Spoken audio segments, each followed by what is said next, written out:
Hello and welcome to the new video sessions of Hotspot Biology with Tahir Awan के साथ. So I hope you all are very fine. So the topic that today we will be discussing is the development of seed. So अभी तक हमने जो इससे पहले दो event पढ़े पोस्ट फर्टिलाइजेशन चेंजेस के फर्टिलाइजेशन के बाद सबसे पहले हमने पढ़ा development of dicot and monocot embryo पहले एंडोस्पर्म डेवलपमेंट पढ़ा, उसके बाद मोनोकॉट और डाइकॉट एम्ब्रियो का डेवलपमेंट पढ़ा। अब जब मोनोकॉट और डाइकॉट एम्ब्रियो का डेवलपमेंट हो चुका है, अब उसके बाद हमें क्या करना है, उस एम्ब्रियो को प्रोटेक्ट करना है जो हमने लास्ट में मैच्योर एम्ब्रियो का स्टेज बनाया था। वही उस एम्ब्रियो को प्रोटेक्ट करने के लिए एक बाहर आउटर कवरिंग डेवलप हो जाती है जिसके अंदर एम्ब्रियो प्रोटेक्टेड रहता है, and that complete structure is known as seed. So seed is one of the very important structures in the angiosperms which helps in the alternation of generations. क्योंकि seed ही वो चीज़ होगी जिसको लगाने के बाद एक नया प्लांट हमें मिलेगा और इसी तरह से जनरेशन टू जनरेशन गैप जो जनरेशन टू जनरेशन आने वाले जो प्लांट्स हैं वो हमें मिलते जाएंगे, राइट। सो ये जो डेवलपमेंट ऑफ सीड है ये हमारे लिए पढ़ना इसलिए भी ज़रूरी है। Why we are studying the development of seed, क्योंकि ये एक बहुत ही एडवांस फीचर है एंजियोस्पर्म्स का जिसमें वो अपने सीड्स को प्रोटेक्ट करते हैं inside a particular structure which is known as fruit.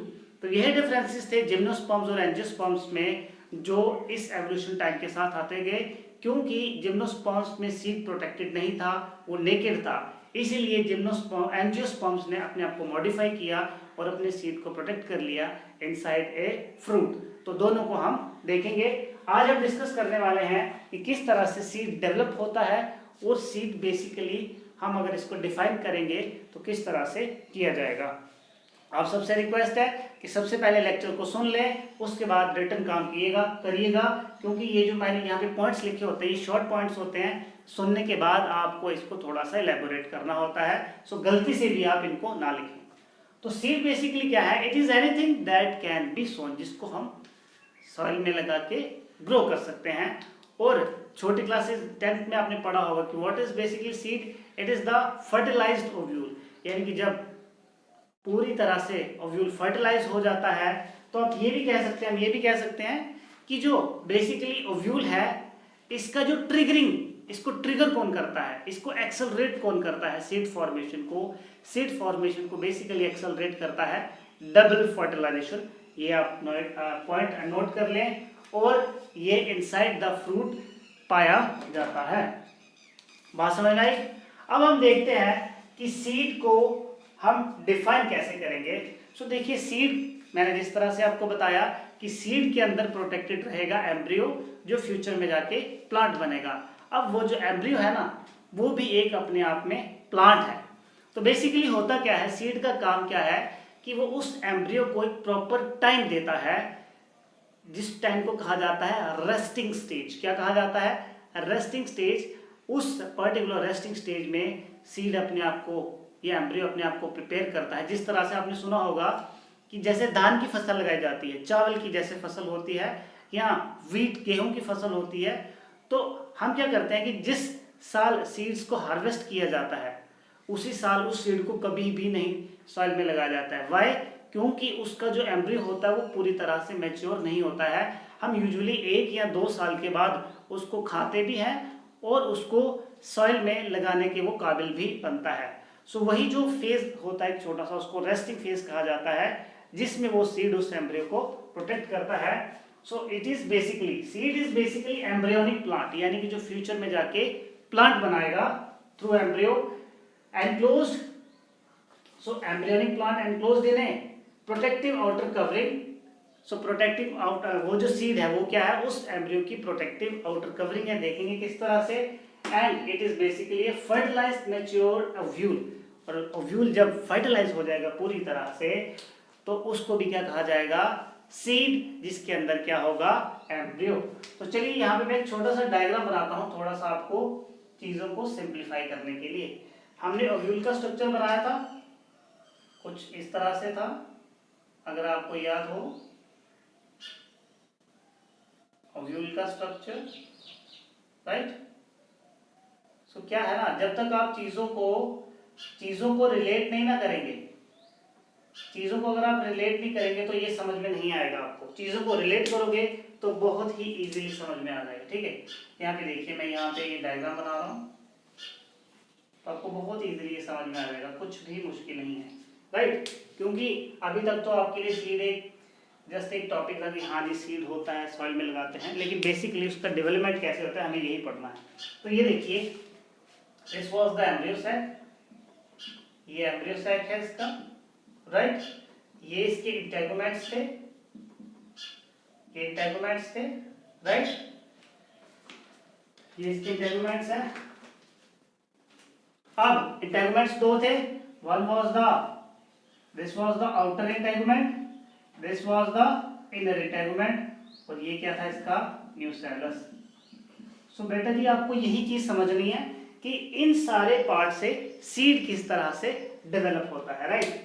सो अगर मैं सीड की डेवलपमेंटल स्टेजेस की बात करूं कि कौन कौन सी स्टेजेस आती है, सबसे पहले देखिए जाइगोट बनेगा, उसके बाद प्रो एम्ब्रियो, उसके बाद याद करिए ग्लोबुलर स्टेज आया था, उसके बाद हार्ट शेप आया था, हार्ट के बाद टॉरपेडो स्टेज आया था, टॉरपेडो के बाद मैब्रियो स्टेज आया था, ये मैच्योर्ड एम्ब्रियो से पहले वाले स्टेज आप लिख सकते हैं, और फाइनली मैच्योर एम्ब्रियो। और वो जो मैच्योर एम्ब्रियो था वो inside a particular covering enclose हो गया था, जिसको सीड कहा जाता था, राइट। सो आप जो टिपिकल सीड होता है ना, उसमें कुछ मेन पार्ट्स होने ही चाहिए, जैसे कि सबसे पहले उसमें प्रेजेंट होना चाहिए सीड कोट। तो सीड कोट बेसिकली क्या है, सीड कवरिंग। उसके बाद number 2 cotyledons, very very important part, क्योंकि कोटिलेडन्स क्या करते हैं, फूड को रिजर्व करके रखते हैं, नीट में पूछा जा सकता है। उसके बाद तीसरा होता है एम्ब्रियोनल एक्सिस, कि वो कौन सी एक्सिस पे स्टैंड कर रहा है। अब उसके बाद क्या होता है, जब सीड पूरी तरह से मैच्योर हो जाता है, सो पूरी तरह से जब सीड मैच्योर हो जाता है, जिस तरह से मैंने आपको बताया कि वो एक रेस्टिंग फेज होता है जब सीड उस एम्ब्रियो को प्रोटेक्ट करके रखता है। सो उस रेस्टिंग फेज के दौरान क्या होता है, जिस तरह से आप देख सकते हैं, आपने क्या करना है, अगर कोई खेती बाड़ी करता होगा तो इस समय वीट की फसल किसानों ने क्या किया, हार्वेस्ट किया है। सो आप क्या करेंगे, अगर 1 साल के बाद उस वीट को देखेंगे तो वो थोड़ा सा उसका जो साइज होता है श्रिंक कर गया होता है। द रीजन बिंग दैट, क्योंकि उसके अंदर जो एंडोस्पर्म पार्ट होता है वो सीड ने, उसके एम्ब्रियो ने यूटिलाइज कर लिया होता है। बात समझ में आई। सो उस प्रोसेस के दौरान उसमें से 10 to 20% या 15% जो मॉइस्चर होता है वो लूज हो जाता है। बात समझ में आई। सो जो मैच्योर सीड होता है उसमें 10 to 15% वेट लूज होता है बाय मास, और साथ ही साथ क्या होता है, जो उसकी मेटाबॉलिक एक्टिविटी होती है, उस पर्टिकुलर जो सीड का मेटाबॉलिक एक्टिविटी होगा वो भी क्या होगा, आहिस्ता आहिस्ता स्लोज डाउन होगा। जिस तरह से मैंने आपको क्या बताया कि अभी हमने वीट का फसल हार्वेस्ट किया है, सो क्या होगा, अब इसके नेक्स्ट बात हमारी आएगी धान की फसल, चावल की।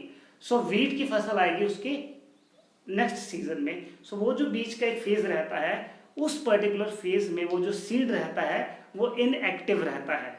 इनएक्टिव क्यों, क्योंकि वो एम्ब्रियो अपने आप को प्रिपेयर कर रहा है inside that seed. So that inactive phase is known as dormancy, when the seed cannot be grown even if you will provide the favorable condition। बात समझ में आई, नोट डाउन करिए, वेरी वेरी इंपॉर्टेंट। अब बात करते हैं कि सीड की कौन कौन सी प्रोटेक्टिव कवरिंग होती है। तो सबसे पहले देखिए, endosperm protect the embryo. So embryo का नरिशमेंट कौन करता था, अगर आपको याद हो, एंडोस्पर्म उसका नरिशमेंट करता था, तो बेसिकली वो उसकी प्रोटेक्शन भी कर रहा है। लेकिन कभी कभी क्या होता है, यूजुअली जो हमारे पास डाइकॉट्स होते हैं, डाइकॉट्स में जब सीड का डेवलपमेंट हो रहा होता है, सॉरी एम्ब्रियो का डेवलपमेंट हो रहा होता है, तो वो पूरा का पूरा एंडोस्पर्म यूटिलाइज हो जाता है। लेकिन इन केस ऑफ मोनोकॉट्स, ये पॉइंट्स आप नोट करें, इन केस ऑफ मोनोकॉट्स जो एंडोस्पर्म होता है वो पूरी तरह से यूटिलाइज नहीं होता है। So on that basis on the presence of seed having endosperm or having less endosperm, हम सीड्स को दो क्लासेस में बांटते हैं, दो टाइप्स में। पहले वो सीड्स हैं जिनको कहा जाता है एल्ब्यूमिनस सीड्स।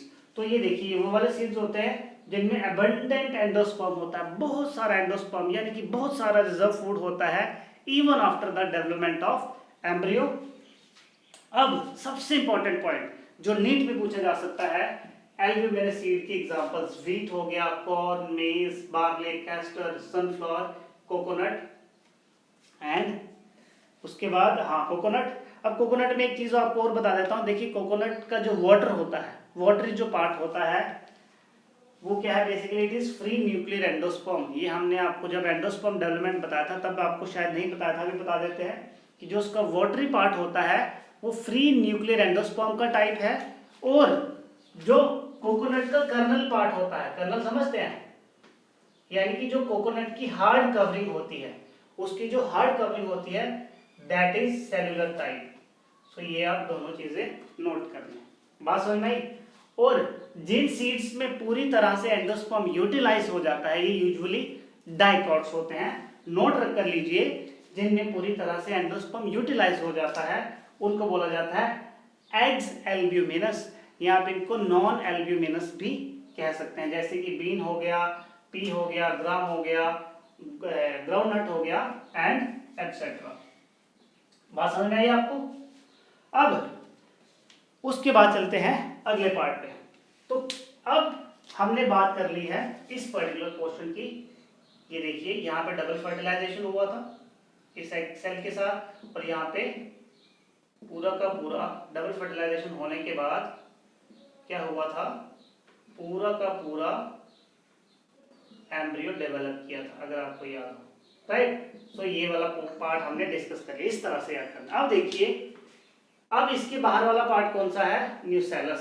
तो ये देखिए ये न्यूसेलस पार्ट है, this is the nucellus part. So nucellus part क्या होता है, ये भी जनरली यूज अप हो जाता है during the development of embryo. लेकिन कभी कभी क्या होता है कि ये एंडोस्पर्म के बाहर प्रेजेंट रहता है, कभी कभी कुछ केसेस में। सो अगर ये जो न्यूसेलस है अगर एंडोस्पर्म के बाहर ये प्रेजेंट है, सो उस केस में उस एंडोस्पर्म को क्या कहा जाएगा, पेरिस्पर्म। क्या कहा जाएगा, पेरिस्पर्म। यानी कि पेरिस्पर्म क्या बोला, the layer outside the endosperm that is developed from nucellus tissue. So इसमें भी examples are very very important, जैसे कि ब्लैक पेपर हो गया, मिंट वगैरह हो गया। बात समझ में आई। अब बात करते हैं उसकी सीड की कवरिंग्स की। सो सीड की कवरिंग कौन बनाता है, देखिए क्योंकि ये पूरा का पूरा जो ओव्यूल है ये सीड बना रहा है, तो यहां तक तो आपको कहानी समझ में आ गई कि ये वाले कौन कौन से पार्ट बना रहे थे।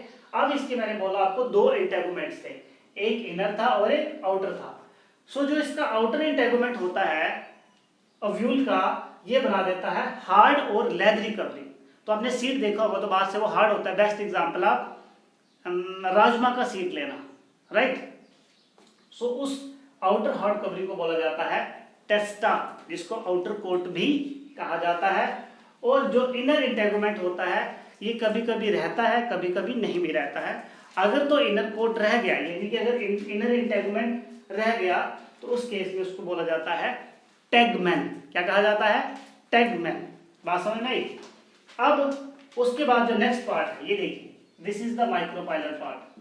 सो माइक्रोपाइलर पार्ट ये परसिस्ट, ये as it is in the form of small pore रहता है। आप क्या करेंगे, राजमा में देखिएगा एक छोटा सा पोर होगा उसके स्ट्रक्चर में, इस तरह से होता है राजमा का सीड, देखिए कुछ किडनी शेप। सो यहाँ पे देखिएगा एक छोटा सा पोर होता है।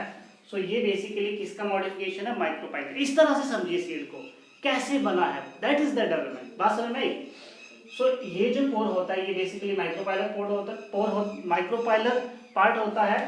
और ये क्या करता है, जब सीड जर्मिनेट करता है फेवरेबल कंडीशंस के दौरान ऑक्सीजन और वाटर की एंट्री को ये अलो करना। देखिए कितना ब्यूटीफुल प्रोसेस है, बाकी कहीं से भी वाटर की और एयर की एंट्री नहीं हो सकती है।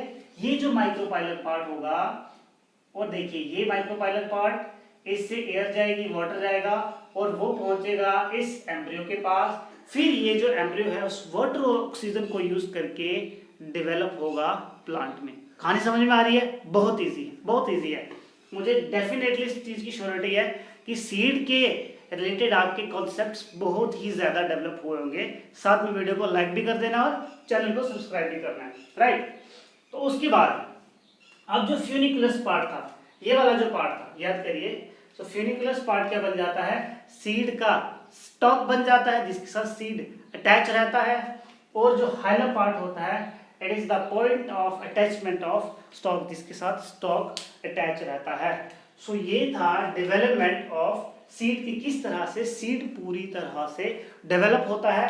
हमने आपको विद रिस्पेक्ट टू ओव्यूल के डायग्राम बताया है कि कौन कौन सा पार्ट कौन कौन से पार्ट्स में डेवलप होता है इन द मैच्योर सीड।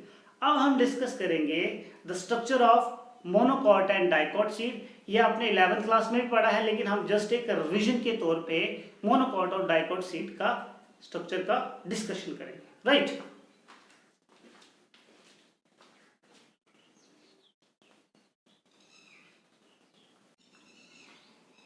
तो चलिए अब हम डिस्कस करते हैं the structure of monocot as well as dicot seed, right. So dicot seed में जिस तरह से मैंने आपको बताया कि दो कोटिलेडन्स होते हैं और इसमें जो रिजर्व फूड रहता है as compare to monocot seed that is endosperm, इसका अमाउंट बहुत ही कम होता है क्योंकि पूरा का पूरा वो एम्ब्रियो ने यूटिलाइज कर लिया होता है। सो जो थोड़ा बहुत प्रेजेंट होता भी एंडोस्पर्म कोटिलेडनस रीजन्स में प्रेजेंट होता है, और इसको प्रोटेक्ट करने के लिए डाइकॉट सीड को प्रोटेक्ट करने के लिए हमारे पास दो कवरिंग्स होती हैं। The outer covering is called testa and the inner covering is known as tegmen. So इसको आप आउटर कोट भी कह सकते हैं और इसको इनर कोट, राइट। अब उसके बाद जो ये दोनों के दोनों आपको स्ट्रक्चर्स दिख रहे हैं बटरफ्लाई शेप्ड, ये किसके स्ट्रक्चर्स हैं, these are the basically the cotyledons. ये मैंने ग्राम का सीड लिया है एज एन एग्जाम्पल के तौर पे समझाने के लिए आपको। अब उसके बाद the next important part is that, अब देखिए ये जो रीजन है, ये जो पर्टिकुलर रीजन है, देखिए यहाँ से ये दोनों के दोनों कोटिलेडन्स क्या हो रहे हैं, अटैच हो रहे हैं। ये वाले जो दो रीजन हैं, बड़े ध्यान से देखिएगा क्योंकि अभी नेक्स्ट पार्ट आने वाला है important. These are the point of attachment of the cotyledons. अब देखिए जिस पर्टिकुलर जगह से ये दोनों के दोनों कोटिलेडन्स अटैच है, उसके जो ऊपर वाला पार्ट होता है, ये जो पॉइंटेड पार्ट होता है, this is known as plumule. So plumule से फ्यूचर में जाके क्या निकलता है, एम्ब्रियोनिक शूट। क्या निकलेगा, एम्ब्रियोनिक शूट। अब जो ये प्लीम्यूल है, ये पूरा का प्लीम्यूल का ही स्ट्रक्चर है। ये इस प्लीम्यूल और इन कोटिलेडन्स, ये जो दो कोटिलेडन्स हैं, इनके जो बीच का स्ट्रक्चर होता है, this structure, the structure present between the plumule and the two cotyledons, that structure is known as epicotyl.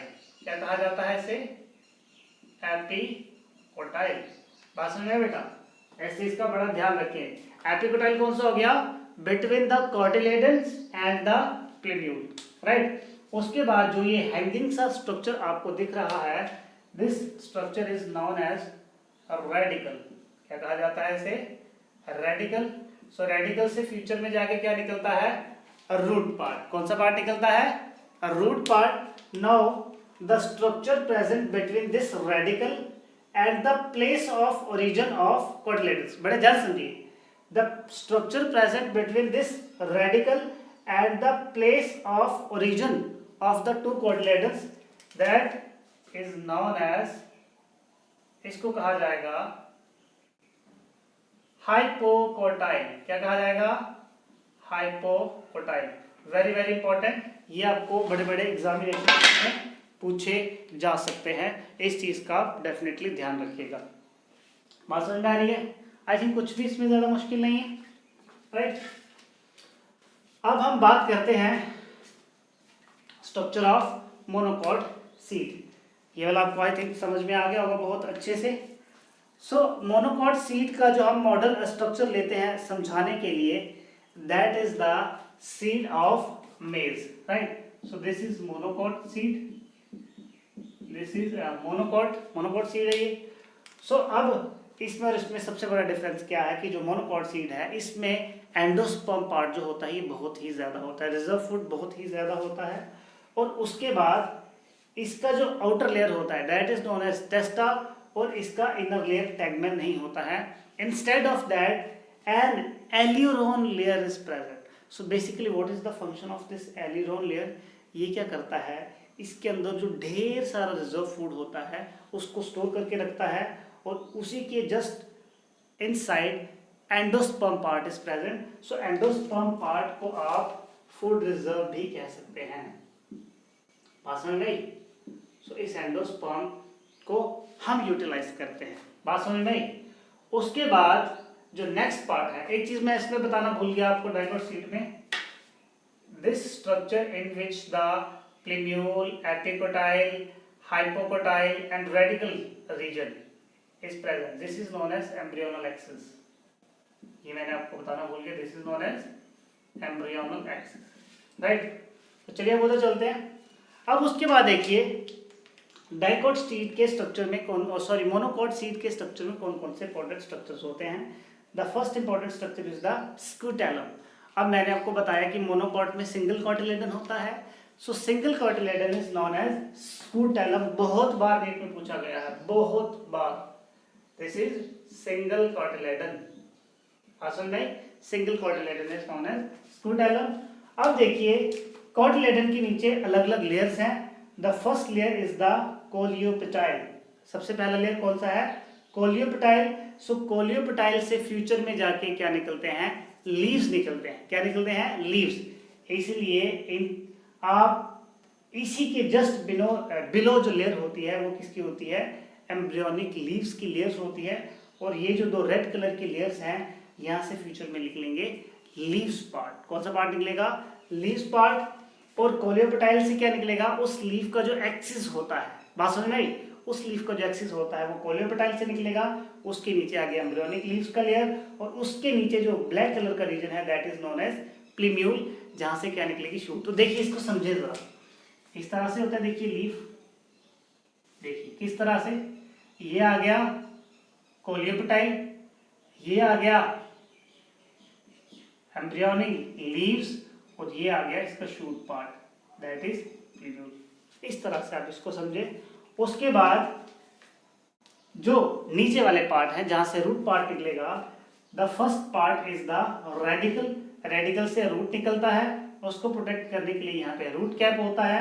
और इन दोनों स्ट्रक्चर्स को प्रोटेक्ट करने के लिए प्रेजेंट होता है कोलियोराइजा. तो कोलियोराइजा रेडिकल और रूट कैप दोनों को क्या करता है? प्रोटेक्ट करता है. तो अगर आप बड़े ध्यान से देखेंगे ये जितने भी पार्ट हैं, scutellum, coleoptile, embryonic leaves, plumule, radicle और रूट कैप और कोलियोराइजा, ये सारे के सारे एक ही प्लेन में लाई कर रहे हैं. So that plane is known as embryonal axis. So तीन पार्ट जस्टिफाई हो गए हैं यहाँ पे कि कौन कौन से स्ट्रक्चर्स प्रेजेंट होने चाहिए सीड में. First is the seed coat, second is the embryonal axis and third is the cotyledons. तो तीनों के तीनों पार्ट यहाँ पे आ चुके हैं. ये मेज का सीड था. सो ये था डेवलपमेंट ऑफ सीड किस तरह से होता है और किस तरह से मोनोकोट और डाइकोट सीड के स्ट्रक्चर में डिफरेंसेस पाए जाते हैं. बात समझ में आई? सो इसी के साथ आज का वीडियो सेशन यहीं पे खत्म करते हैं. कोई डाउट होगा तो कमेंट सेक्शन में डेफिनेटली बताइएगा, और वीडियो को लाइक करिएगा, चैनल को सब्सक्राइब करिएगा और शेयर करिएगा. Till then stay safe, stay healthy and bye bye.